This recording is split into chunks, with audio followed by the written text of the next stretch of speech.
नमस्कार, आदाब, सत श्री अकाल दोस्तों। मैं शुभम पांडे आज आप सबका आपके अपने चैनल डेफिनेट क्लासेस पे फिर से स्वागत करता हूं और ये उम्मीद करता हूं आप सब स्वस्थ होंगे, मस्त होंगे और व्यस्त होंगे। हम लोगों का जो सफ़र है दोस्तों वह पहुंच चुका है मुग़ल साम्राज्य तक। और मुग़ल साम्राज्य में जो हम लोगों ने कल आखिरी बात की है वह बात हुई है जहांगीर की।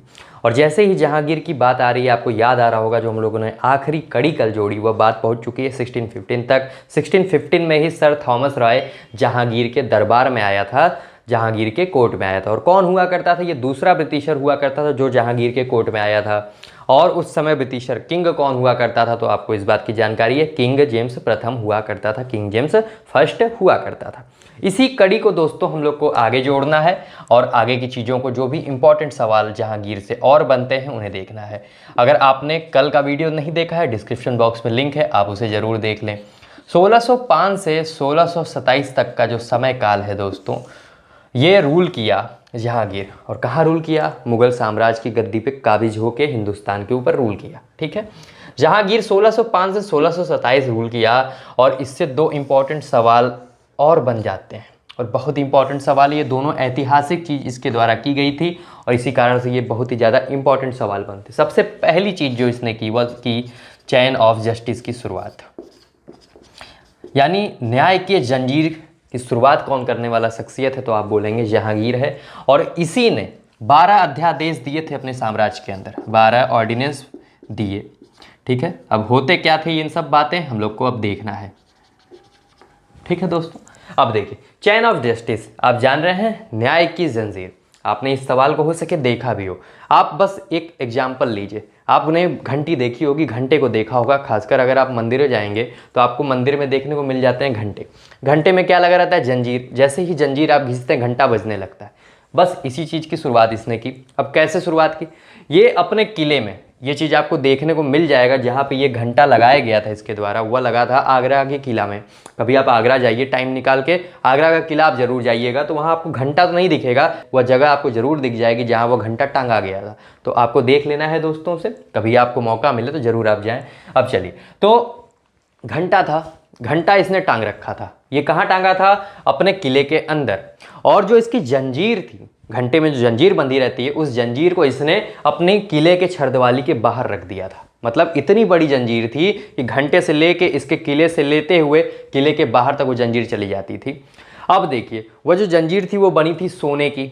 और इसका मकसद क्या था इस चीज़ को बनवाने का? इसने क्या कहा कि साम्राज्य में अगर किसी को किसी भी वक्त कोई भी समस्या हो, उसको लग रहा हो कि उसके साथ अन्याय हुआ है, न्याय नहीं हुआ है, बस उसको कुछ नहीं करना है, मेरे किले के पास आओ, उस जंजीर को खींचो और मुझे घंटा तुरंत सुनाई दे देगा। घंटा बजेगा और मैं तुरंत उठ के आऊँगा और तत्काल तौर पे तुम्हारे साथ न्याय किया जाएगा। बस इसी क्रम में दोस्तों इसने शुरुआत कर दी चैन ऑफ जस्टिस की, न्याय के जंजीर की। इस चीज़ को आपको याद रखना है। मेरे समझ से समझ में आ गया होगा चैन ऑफ जस्टिस, न्याय की जंजीर होती क्या? इंपॉर्टेंट सवाल पूछा जाता है, किसने शुरुआत की? तो आप बोलेंगे मुगल बादशाह जहांगीर ने शुरुआत की थी। अब बात आती है 12 ऑर्डिनेंस की।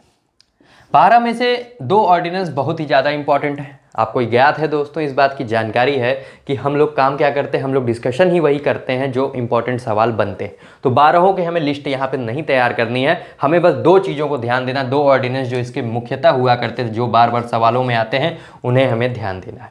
सबसे बड़ी चीज़, इसने प्रतिबंधित कर दिया। क्या प्रतिबंधित किया? टोबैको के कंजप्शन पे, यानी तंबाकू खाने पे इसने रोक लगा दी। और मजे की बात एक और सुनिए दोस्तों, जहांगीर जो था ये शराब और अफीम दोनों का बहुत बड़ा शौकीन आदमी था और बहुत बड़ा आदी भी था।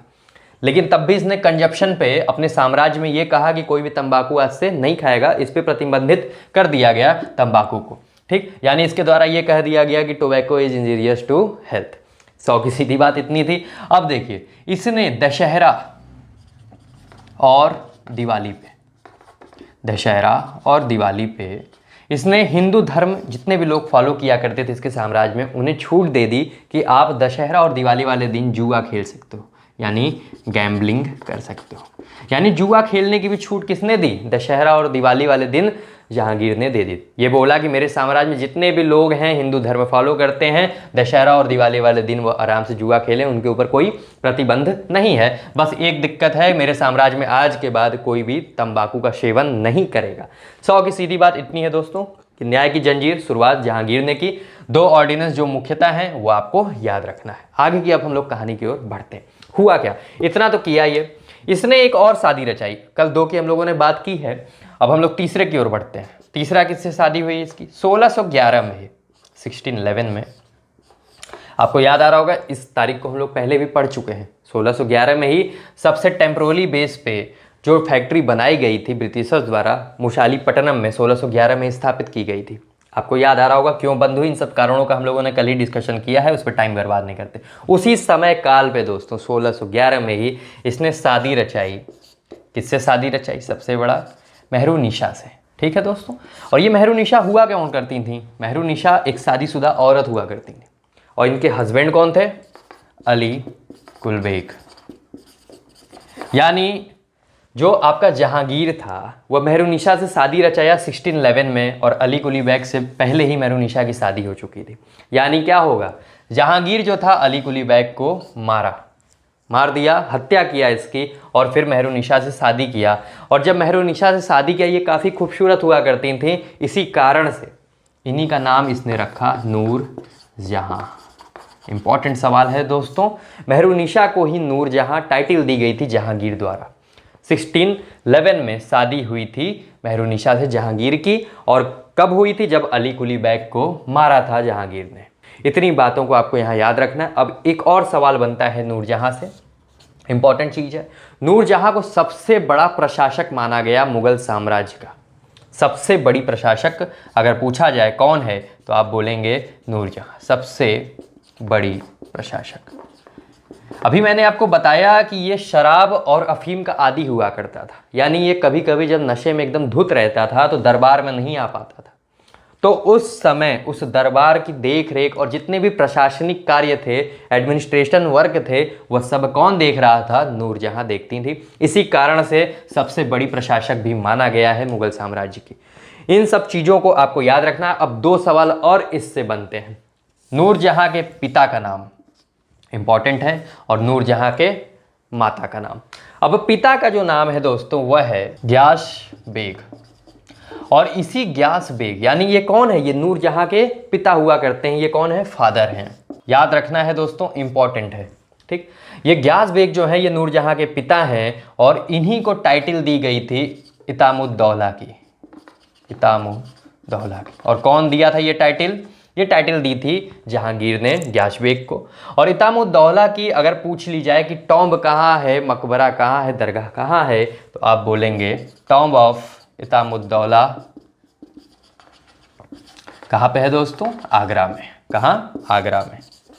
और ये किसके द्वारा बनवाई गई, तो आप बोलेंगे नूरजहां द्वारा बनवाई गई। इंपॉर्टेंट है, ये टाइटल भी पूछी जाती है, ग्यास बेग की टाइटल या उपाधि जो जहांगीर ने ग्यास बेग को दी थी, तो आप बोलेंगे इतामुद्दौला की दी थी। और पूछ लिया जाए कि इतामुद्दौला का टॉम्ब कहाँ पे है, तो आप बोलेंगे आगरा में है। दूसरा सवाल जो बनता है इससे, इसकी माता से बनता है। नूरजहां की माता कौन थी, नूरजहां की माता जो थी दोस्तों वह थी अशमत बेगम। और ये जो अशमत बेगम हुआ करती थी, ये पहली मानी जाती है, पहली ऐसी शख्सियत मानी जाती है जिन्होंने गुलाब की पंखुड़ियों से इत्र बनाने की शुरुआत की थी। गुलाब की जो पंखुड़ियाँ होती हैं उनको निकाल के इत्र बनाती थी अशमत बेगम। और ये कौन हुआ करती थी, ये मदर हुआ करती थी, माता हुआ करती थी किसकी, नूरजहां की। इतने इंपॉर्टेंट सवाल नूरजहां से बनते हैं, और नूरजहां कौन थी इस बात की भी आपको जानकारी दे दी गई है। तो इतनी चीज़ों को आपको दोस्तों याद रखना, वीडियो को स्किप नहीं करें। ऐसे ही तमाम इंपॉर्टेंट सवाल आपके बीच अब आते ही रहेंगे। अब हम लोग दोस्तों आगे की कड़ी को जोड़ते हैं और समझते हैं अब आगे क्या होगा। 1617 में, यानी 1617 में जो ये जहांगीर हुआ करता था, ये अपने बेटे जिसका नाम हुआ करता था खुर्रम को भेजेगा कहाँ पे, अहमदनगर मिशन पे। 1617 में खुर्रम को भेजा जाएगा अहमदनगर मिशन पे। और किसके द्वारा भेजा जाएगा, जहांगीर द्वारा। और अहमदनगर मिशन जब भेजा गया तो अहमदनगर कहाँ पे पड़ता था, ये किस साइड निकला ये खुर्रम, तो ये आप सवाल अगर पूछा जाए तो आप बोलेंगे ये महाराष्ट्र साइड निकला था। अब इंपॉर्टेंट चीज़ें हैं कैसे हुई, यहाँ से सवाल बनते हैं, कड़ियों को देखना है दोस्तों और आगे समझना है। 1617 में जहांगीर ने भेजा किसको, अपने बेटे जिसका नाम था खुर्रम।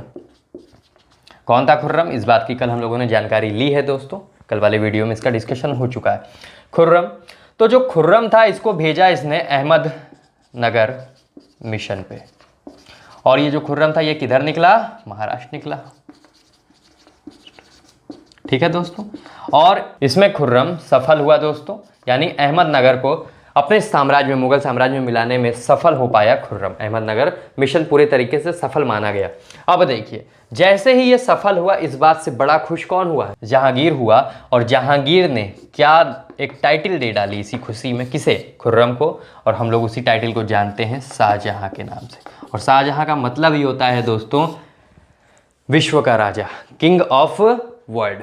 ठीक, अब टाइटल जो ये शाहजहां की मिली, यही आपको आगे पढ़ने को मिलने वाला है। यानी खुर्रम जो है इसका ओरिजिनल नेम है, और शाहजहां जो टाइटल दी गई थी, किसके द्वारा दी गई थी? जहांगीर द्वारा दी गई थी। और कब दी गई थी? जब खुर्रम अहमदनगर मिशन में सफल हो गया था, जो कि भेजा गया था अपने पिता द्वारा 1617 में।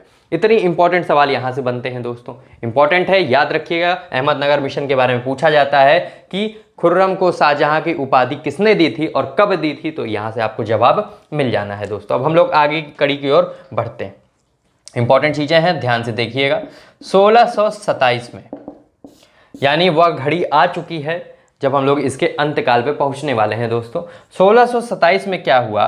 लाहौर में इसकी मृत्यु हुई। किसकी मृत्यु हुई? जहांगीर की मृत्यु हुई। और यही कारण है कि इसका जो टॉम्ब है वह कहाँ पे है? लाहौर में है। टॉम्ब ऑफ जहांगीर कहाँ पूछा जाए तो आप बोलेंगे लाहौर में है। और जो लाहौर में ये एक जगह हुआ करती थी दोस्तों, शहदरा के नाम से, वहीं पे ये दफनाया गया है। इंपॉर्टेंट चीज़ें हैं, याद रखिएगा।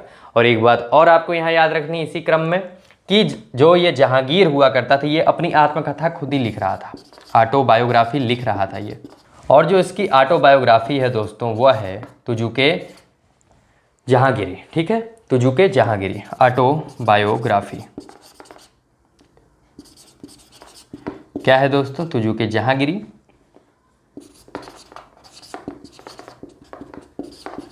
और इसी तुजुके जहांगीरी को एक और नाम से जाना जाता है दोस्तों, जहांगीरी नामा के नाम से, जहांगीरी नामा। और जब ये लिख रहा था अपनी आत्मकथा, जब ये पूरा नहीं अभी हो पाई थी आत्मकथा, तभी इसकी क्या हो गई थी? मृत्यु हो गई थी। यानी क्या हो गया? ये मर चुका था, लेकिन अभी इसकी ऑटोबायोग्राफी जो ये आत्मकथा लिख रहा था वह पूरे तरीके से कंप्लीट नहीं हो पाई। तो ये सवाल आए कि जहांगीर की आत्मकथा को किसने कंप्लीट किया? तो आप बोलेंगे मोतबिंद खान ने। मोतबिंद खान ने जहांगीर की आत्मकथा को इसके मरने के बाद कंप्लीट किया था। और ये जो ऑटोबायोग्राफी लिख रहा था, ये किस लैंग्वेज में लिख रहा था? अगर सवाल आ जाए तो आप बोलेंगे तुर्क लैंग्वेज में लिख रहा था, तुर्किश भाषा में लिख रहा था, तर्किश लैंग्वेज में लिख रहा था। ठीक है दोस्तों, इतने इंपॉर्टेंट सवाल बनते हैं इस। और जैसे ही ये मरा, तो आपको पता है इसी का बेटा खुर्रम शाहजहां के नाम से मुगल साम्राज्य में काबिज होगा, मुगल साम्राज्य की गद्दी को संभालेगा और मुगल शासन को आगे बढ़ाएगा। अब कैसे चीज़ें होंगी, शाहजहां से जितने इंपॉर्टेंट सवाल बनते हैं, इन सब बातों की डिस्कशन हम लोग कल करेंगे। यानी हम लोग कल स्टार्ट कर देंगे शाहजहां को। तो आपने अगर मुगल साम्राज्य का वीडियो अभी ढंग से नहीं देखा है दोस्तों, या कोई भी वीडियो आपका छूट चुका है, तो मुगल साम्राज्य के नाम से आपको एक प्लेलिस्ट मिलेगी। जैसे ही वीडियो एंड हो रहा है, आपको यहाँ थंबनेल भी दिख जाएगा, साथ में डिस्क्रिप्शन बॉक्स में भी लिंक है, आप वहाँ से जाके उसे ज़रूर देखें। वहाँ पे लाइन बाय लाइन चीज़ें आपको दी गई हैं। और इसी क्रम में दोस्तों मैं ज़रूर कहना चाहूँगा, अगर आपको वीडियो पसंद आता है तो लाइक करें, चैनल पर नए हैं तो इसे सब्सक्राइब कर लें, साथ में इस चैनल के बारे में ज़्यादा से ज़्यादा शेयर करें ताकि ज़्यादा लोग जुड़ के इसका लाभ उठा सकें। और इसी के साथ दोस्तों आज की वीडियो को मैं विराम देता हूँ। धन्यवाद।